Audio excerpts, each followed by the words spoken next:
Welcome to From Amateur to Expert. I'm Douglas Kruger. I'm a professional speaker and author. So you've been asked to do a Pecha Kucha talk. Why, the mortal horror. Don't worry, I'll get you through it. I've done 3 of them so far, and I can tell you now, I've never done a perfect Pecha Kucha talk. I've made mistakes, I've had to catch up on my timing. Key is, the audience has never known it. I'll get you through this as well.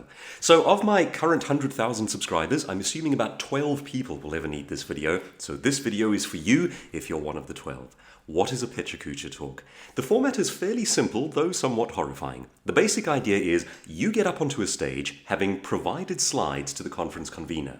The conference convener animates the slides to set timing, say 15 seconds or 20 seconds or perhaps even 30 seconds a slide. And once you get onto the stage, they press play, and you have no control over when the slides change. So as you speak, the slides are changing behind you, and you have to time your talk to go with the changing slides. This, of course, means that if you get the timing wrong, you either have to catch up or you have to stand looking silly while you wait for the next slide. So let's talk about how to go about doing this well. This format, the format for a Pecha Kucha talk, entails a couple of things. The first one is, it's perfectly scripted. I work as a professional keynote speaker, which means I get up onto stages in front of corporate audiences and I do 1-hour-long keynote talks. When you do that, you can indulge in storytelling. You can think your way slowly through a point and you can drive home your idea in different ways. You don't do it perfectly scripted, you use a loose outline. This is the opposite. You need a script. You also want to find yourself ultimately in a situation where you're not standing up on a stage and trying to remember ideas to slides. That's already going to be a disaster. Instead, you want to stand up on a stage and recite your script. Now, key to that is you want your script to sound as natural as humanly possible. It should sound and look as though you're simply getting up there and sharing your ideas one by one as the slides casually flick along behind you. But it must be a script. And the reason for that is because the timing has to be perfect. So here's how I go about it, and I recommend doing it this way. Take your topic, whatever that might be, and you break it down into 20 chunks. This, of course, is provided they're using the standard 20 slide format. They will tell you, and you have to know the timing of the slides. Without that, you can't write your script. The last one that I did last night was 15 seconds a slide, which is quite short. Usually the standard is about 20 seconds a slide. So you're going to start on your PC, on your Mac, write 1 to 20. And you have to then create chunks of thinking divided up into 20 little sections. And I'll give you an example of how I do that.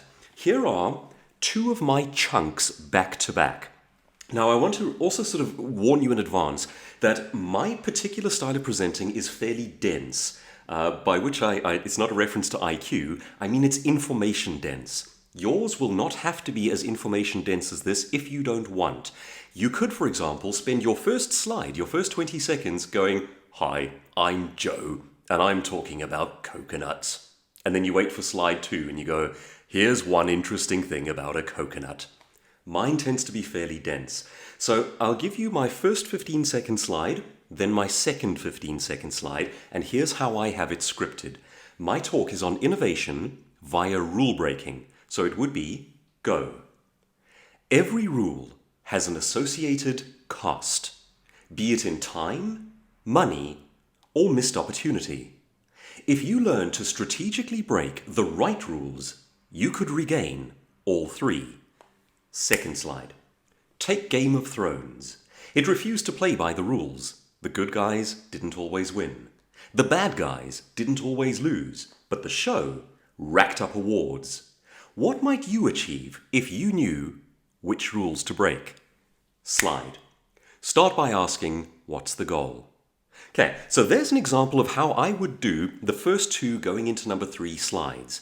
And each one of those is scripted, and I've written them out 1, 2, 3, 4, all the way up to 20. Then what I do is I practice the timing. So you would write out your 20 points and practice your timing out loud.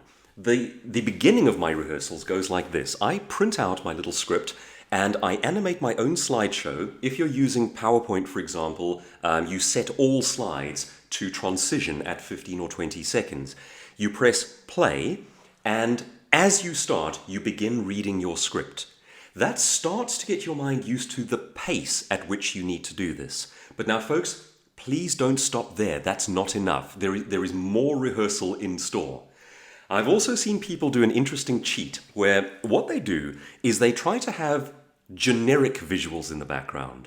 And for example, they'll tell one long story or make one simple point, and the visuals just kind of float by with no particular timing. A tree, a bird, as I talk about being outside and life and health. It looks like a cheat. Every time I've attended a Pecha Kucha evening, someone has done this, and it doesn't go across well. The best case scenario looks like this. You're speaking about your one chunk of thought, and as you finish it, the next slide comes up behind you and you start that one. You can even get a little playful with that. For example, you could anticipate the next slide in the previous one. Let's say, for example, your speech is about coconuts. So you're getting to 17, 18, going on toward 20 seconds in slide number 1. And you're setting up a question, saying something down the lines of, so what is the ultimate health food? It's the coconut. And everyone in the audience goes, ooh, because it looks so magnificent.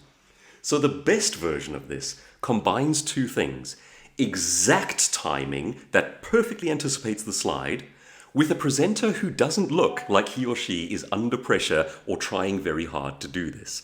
That's what we're after. Now, there are a few things you can also do just to make sure that you don't sound like you're under pressure. Number 1, use very informal, casual wording in your script. Script it tightly, but make it sound like it's really you speaking.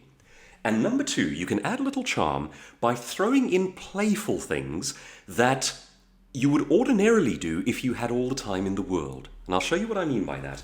In one of my points over here, I speak about Kodak. Kodak sticking to film even as digital became popular. Now, here's what I've got written in my script. The trouble is, it's hard. We love our old systems. We cherish and fine-tune them, like Kodak, who stuck to film in the face of digital even as their business fell off the edge of a cliff. Now, in reality, I've got about 3 seconds left at the end of that. There's a gap.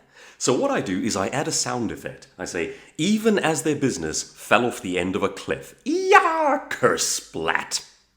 Now, why is that kersplat there? Functionally, it doesn't achieve anything. It doesn't actually do anything in terms of content. But on the night, it becomes part of a performance where it looks like I'm having fun with it, I'm relaxed, I'm under pressure, I'm even doing sound effects. Now, I'm not saying you specifically have to do a sound effect, but the principle is there. Do something a little playful. Do something that looks like you're not under pressure, you're being charming, and you're having fun. And that changes things. So, I start my rehearsals by taking my script and reading it and watching the slides change and making sure that that's correct. It is not enough to do it that way before the night. Before you actually stand up on that stage, you're going to have to get rid of the script. Now, I take the script with me in my pocket so that I can just read through it a few times before I present. But I have to be independent of that script before the actual night.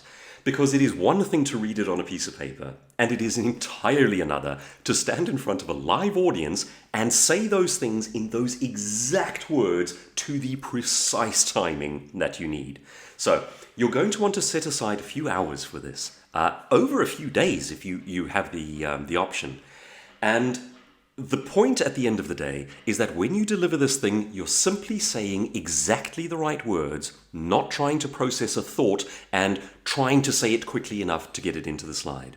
So you'll get to the point eventually where your slides are playing in the background and you are reciting the exact script from memory. You'll also find that once you stand up in front of the audience, it actually feels like a whole lot of fun. Because we forget. We go through the script several thousand times, and it's all about the timing, and we worry about getting it right.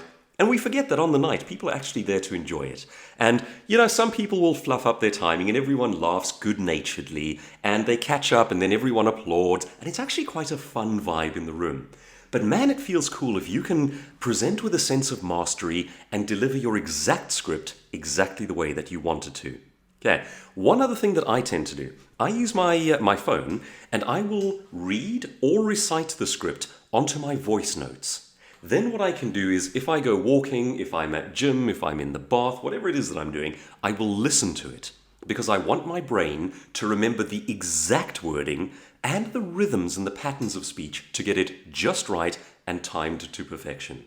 Now, on the night, here is perhaps one of the most important things that you need to be aware of. When they start the slide, you have to be ready to go. And that means that between you and the MC, you have to have decided what cue they will give you to begin. If you don't get this right, it can throw your entire presentation. It matters greatly. So here's what I've seen go wrong. Person gets up onto the stage and the slide is behind them, and the MC sort of says something like, "Go, go." And the presenter goes, "Oh, have we started?" And you've lost 5 seconds.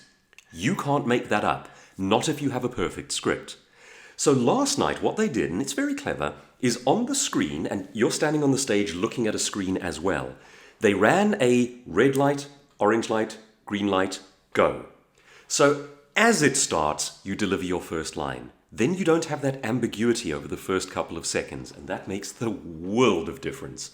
If you have to catch up, you're panicking from the word go. Best case scenario, if you do lose your timing, is to try to ensure that you pick it up from the next slide. Do the best you can with that one.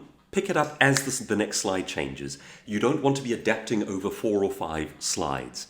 Once again, though, the audience is actually surprisingly forgiving. These things are great fun, despite the amount of pressure. The audience knows you're under pressure. They know this is public speaking on steroids. They know everyone's terrified. It actually turns out to be a whole lot of fun. So, make sure that you know exactly what the cue is, and here's what will basically happen.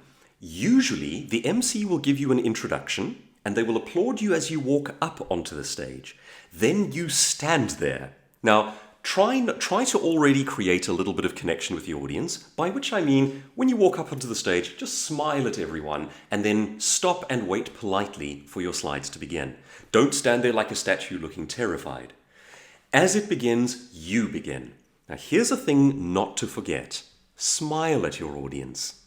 Everyone presenting a Pecha Kucha talk is under pressure. They're all trying to remember and to recite their lines, or in a worst case scenario, they're trying to deliver information that they're thinking up and time it to the slides. That means they forget the audience. The whole thing about effective presenting is connecting with the audience. It's about switching on the lights at the sides of your eyes. It's about remembering to smile when you should. If you get to the point where you are perfectly comfortable with your script, magic can happen, because then, excuse me, you have the bandwidth to stand on that stage and remember that there's an audience in front of you, real people, and you deliver your lines and you smile, and you deliver your lines and you connect, and you deliver your lines and there's a little bit of playful humor and there's laughter around the room. And it's that connection that makes it come alive more than the perfection. Do also remember, if you build humor into your talk, which you should, you must remember that there may be laughter in the room. Now, please don't plan for, say, 5-10 seconds of laughter, because if it doesn't happen, you end up standing there like a wally waiting for the silence to end. But do be aware that if you deliver a funny line, you should let your eyes just look a little charming and maybe allow a half a beat for a little surge in laughter, and then continue.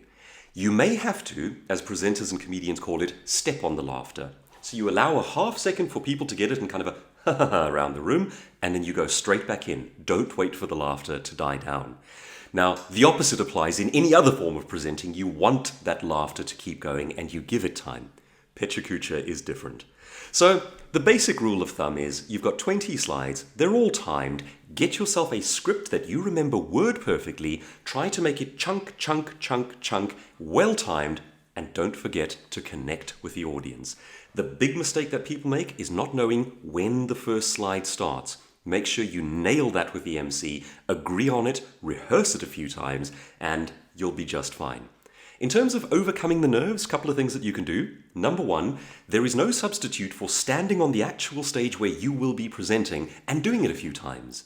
The last couple of times that I've done Pecha Kucha talks, they gave us the option of dry runs. For heaven's sake, take the option. Stand on that stage, look out at that room, have the slides playing behind you, deliver it out loud, and see how that feels. Get a sense of the range and the timing and so forth. Because it's very different reading a script to walking around on a big stage.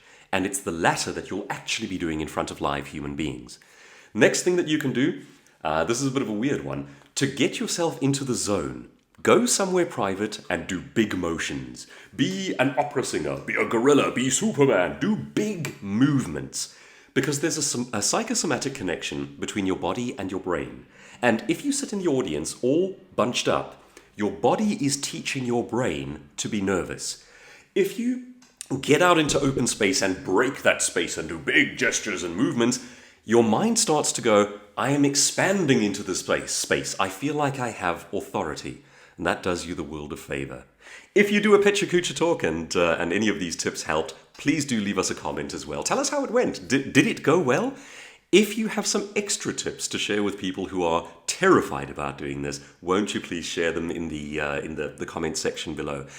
This is just a basic outline. I can't go into a great deal of detail without knowing an actual talk. But I hope that helps, and I hope you have fun on the night. These things are much more fun than you would think, provided you're ready by the time that you get there. Hope it helps. And I'm back again. Did you miss me? It just occurred to me that they should have the visuals from last night's Pecha Kucha talk available in the next couple of days.